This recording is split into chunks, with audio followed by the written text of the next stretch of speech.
Bueno, vamos con un nuevo vídeo, lunes 11 de marzo, con bastantes cuestiones de comentar y evidentemente hay que empezar hablando de las elecciones legislativas celebradas ayer en Portugal y ese resultado histórico de Chega, partido hermano de Vox, que aquí ya veníamos comentando estos últimos meses, del pelotazo que iba a pegar Chega, de la importancia de las elecciones portuguesas, cita electoral a 3 meses de unas europeas, las elecciones más importantes antes de esa gran cita electoral que, como digo, tendremos el próximo 9 de junio, y ahí están los resultados. Chega obteniendo un 18% de los votos, superando ampliamente las expectativas, superando todos los sondeos, todas las encuestas que estas últimas semanas le daban un 14, un 15% de los votos, al final por encima del 18%, que se traduce en 48 diputados, cuadriplicando la representación que tenía hasta ahora, que eran los 12 escaños que obtuvo en las elecciones legislativas de finales de enero del 2022. Unas elecciones legislativas que se han celebrado, pues nada, poco más de 2 años después, porque ya sabéis que Portugal tiene una gran diferencia con España.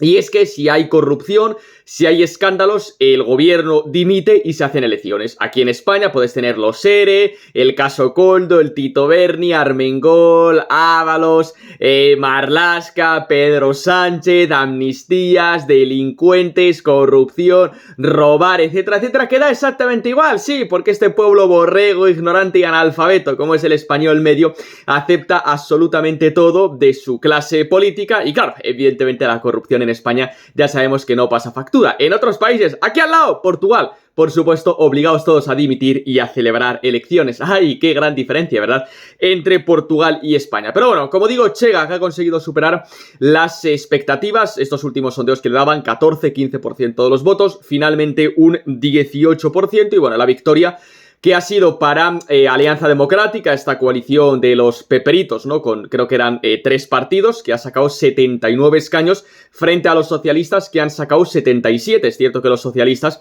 han sufrido una caída importante porque sacaron 120 escaños y mayoría absoluta, la absoluta está en 116, sacaron 120 en las elecciones de 2022, ahora han caído a 77, es decir, que los socialistas han perdido 43 diputados. Aún así, todas las encuestas decían que los peperitos, ¿no?, que el PP portugués y la alianza del PP portugués le iba a sacar, vamos, 5 o 6 puntos porcentuales a los socialistas, y ha ganado las elecciones por décimas. Es decir, también hay que reconocer que en Portugal las encuestas son peor, vamos, que Tezanos aquí en España, porque sinceramente no han dado ni una, ¿no? Pero bueno, Chega, partido hermano de Vox, Santiago Abascal, que estuvo con André Ventura el miércoles pasado, por cierto, un Chega que ha ganado las elecciones en Faro, la región más al sur de Portugal, en donde estuvo Santiago Abascal haciendo ese acto de campaña la semana pasada. Chega cuadriplicando escaños, más que duplicando, prácticamente triplicando el número de votos. No llegaron ni a 400.000 en las elecciones de 2022, ahora se han quedado muy cerquita, vamos, han superado ampliamente el 1.100.000 votos, y también, por supuesto, más que duplicando porcentaje. Creo que tuvieron un 7%, me parece, o un 7 y pico en 2022, ahora, como digo, han llegado al 18%. Por tanto, gran triunfo del patriotismo, otro gran triunfo en Europa, después de lo que tuvimos, por ejemplo, en noviembre en Holanda, con la gran victoria de Wilders, por cierto, en Países Bajos, que todavía no se ha formado gobierno, no hay que descartar que haya que celebrar elecciones, y vamos a ver también qué es lo que ocurre en Portugal, porque ya sabéis que Portugal es diferente a España. Digamos que no hay una sesión de investidura, por así decirlo, sino que el primer ministro obviamente va a nombrar pues presidente al líder de Alianza Democrática, porque de ahí pues ha ganado las elecciones. Ahora bien, si no tiene una mayoría en el Parlamento, que por supuesto no la tiene, o no llega a algún tipo de acuerdo para poder ir sacando sus propuestas legislativas adelante, pues por supuesto un gobierno que no tenga mayoría para aprobar unos presupuestos o para no aprobar absolutamente nada, eso no, vamos, dura 3 telediarios y tenemos a lo mejor elecciones en 7 meses, ¿no? Por tanto, vamos a ver qué es lo que quiere hacer Alianza Democrática. Ellos dijeron abiertamente que nada de querer pactar con Chega, no hay que descartar a lo mejor, pues bueno, algún tipo de acuerdo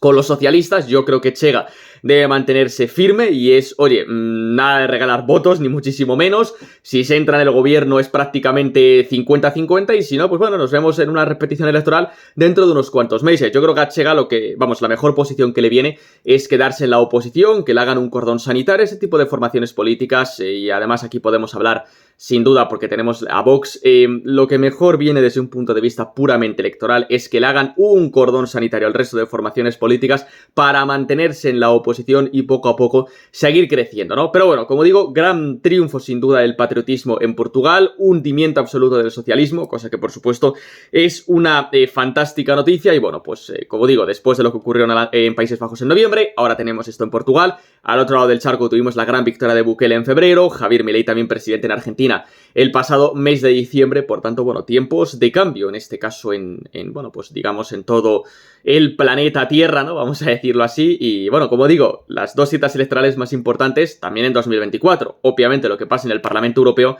y lo que pasa ahí detrás, la bandera de Trump, esas elecciones de Estados Unidos, el próximo martes 5 de noviembre. Pero bueno, como digo, gran resultado de Chega en Portugal. Ojalá, por supuesto, esté Vox con esos porcentajes antes o después, porque sinceramente, si no, este país se irá a la deriva. Pero bueno, ya sabemos que España, obviamente, por mucho que no guste esto que suelo decir habitualmente, si tenemos el pueblo más borrego, sumiso, ignorante y analfabeto en líneas generales de toda Europa y de todo el mundo civilizado y occidental, pues por supuesto las cosas cuestan un poquito más. Pero bueno, más allá de esto de Portugal, dos cuestiones más muy breves, ¿no? Ayer leí en Voz Populi, me imagino que muchos de vosotros también os habréis hecho eco, de una noticia que decía: el entorno de Pedro Sánchez propone una reforma de la ley electoral para quitarle escaños a Vox y al Partido Popular.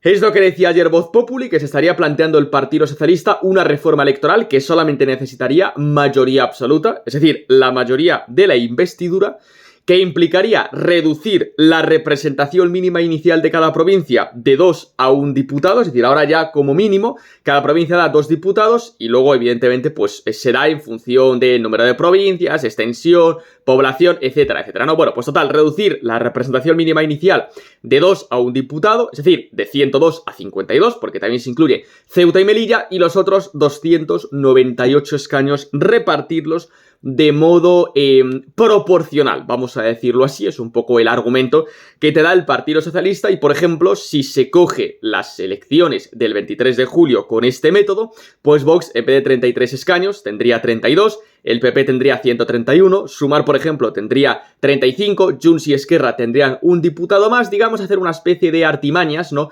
para poder garantizarse, bueno, digamos, los votos y escaños de sus socios. Y por supuesto, queriendo perjudicar en este caso a Vox. ¡Ay, qué sorpresa! No se podía saber. Yo estoy de acuerdo en que hay que hacer una reforma de la ley electoral, por supuesto, estoy de acuerdo. Ahora bien, una reforma de la ley electoral decente, que para empezar implique una única circunscripción, como es España, ya que estamos en unas elecciones generales, por supuesto. De modo que el voto de cada español valga lo mismo. Un español, un voto. Creo que es lo mínimo en cualquier sistema que se haga llamar democrático. Y por supuesto un reparto proporcional, pero una proporción real en el reparto de escaños, como ocurre por ejemplo en las elecciones que vamos a tener en 3 meses al Parlamento Europeo o las elecciones municipales, que también es muy proporcional. El número de concejales se reparte pues en función de los votos que haya tenido cada partido, ¿no? Y por supuesto una franja mínima para poder acceder, en este caso, a la representación. Vamos a darle un 3% y nada de hacer por ahí coaliciones de 18 partidos para poder llegar a esa cifra, como por cierto los golpistas y los independentistas hacen en las elecciones al Parlamento Europeo. Esa es la reforma electoral que habría que hacer para que ya dejen de estar de una puñetera vez sobre representados los partidos políticos separatistas, los partidos políticos independentistas, o también los grandes partidos. La ley electoral que tenemos en España, que es una mierda absoluta, es una ley electoral hecha a favor de los grandes partidos PP y PSOE y de los independentismos periféricos, de los partidos enemigos de la nación española, que realmente son los que siempre terminan cortando el bacalao. Y eso es, por supuesto, lo que no puede ser y ya está bien. Así que reforma de la ley electoral, por supuesto. No lo que hace Pedro Sánchez, con un único objetivo de quitarle escaños a Vox y en menor medida también al Partido Popular.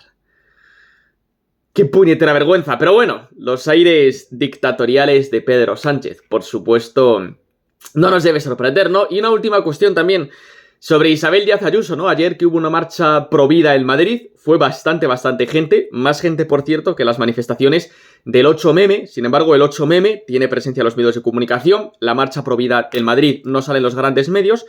Y claro, a raíz de esta marcha provida, ¿no?, dijo Isabel Díaz Ayuso en Twitter, ¡sí a la vida!, ¿no?, haciéndose eco de una noticia, hablando de la natalidad, etcétera, etcétera, ¿no? Y yo me pregunto, ¿pero se puede ser más estafadora Isabel Díaz Ayuso? Una Isabel Díaz Ayuso que acusó a Vox en su momento de querer buscar un conflicto con el Partido Popular por su plan antiaborto que presentó Juan García Gallardo en Castilla y León. Un Partido Popular que tiene como líder Feijóo diciendo que el aborto es un derecho que tienen las mujeres. Una Isabel Díaz Ayuso que defendió en la radio, en Onda Cero con Alsina, que las menores de 16 años pueden abortar sin consentimiento paterno. Y ahora salen por ahí a las marchas pro vida. Pero ¿cómo se puede ser tan estafadora y tan ridícula? Isabel Díaz Ayuso es la mayor estafa de la historia política de España, ¿eh? O sea, dudo mucho que hayamos tenido una estafa mayor a nivel político en España que Isabel Díaz Ayuso. Pero da igual. La gente seguirá votando a esa estafa en Madrid. Los peperos los primeros. Los que luego se van a misa luego los domingos y dicen sí a la vida. Están votando a un partido ampliamente abortista.